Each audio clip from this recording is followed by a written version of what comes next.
नमस्कार. कोल्हापूरचा अस्सल स्वाद या चॅनलमध्ये आपलं सर्वांचं स्वागत आहे. मी नीलम पाटील. चे असे क्रिस्पी असे रोल करून दाखवणार आहे. चला तर आपण रेसिपी करून पाहूया. साईडचे काट कापून घेऊया.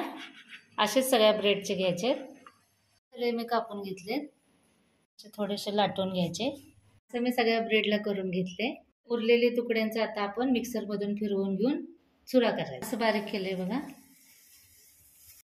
एक वाटी घेतली स्टीलची, त्यामध्ये 2 चमचे बेसन पीठ घ्यायचे, 1 चमचा तांदळाचं पीठ घालायचे, अर्धा चमचा मीठ घालायचे, थोडीशी हळद घालायचे, अर्धा चमचा चटणी घालायचे.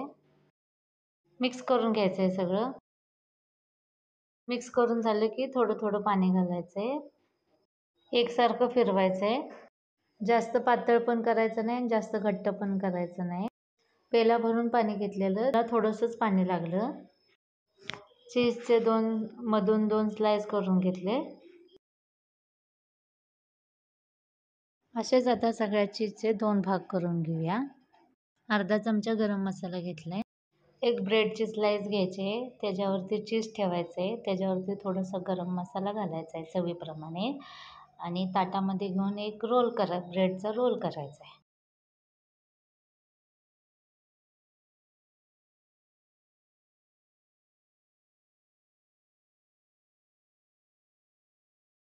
ब्रेडचा रोल व्यवस्थित बेसन पीठमध्ये बुडवून घ्यायचा आहे.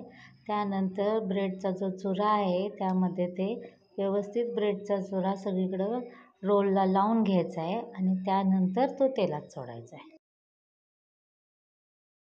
गॅसवर कढई ठेवली आहे, त्याच्यामध्ये तेल ओतले. त्यामध्ये आता आपला एक एक रोल सोडूया. कढईत बसतील रोल तेलात सोडले की गॅस मध्यम करायचा आहे.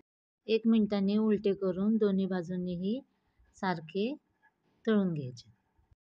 किती छान क्रिस्पी असे आपले रोल तयार झाले आहेत बघा.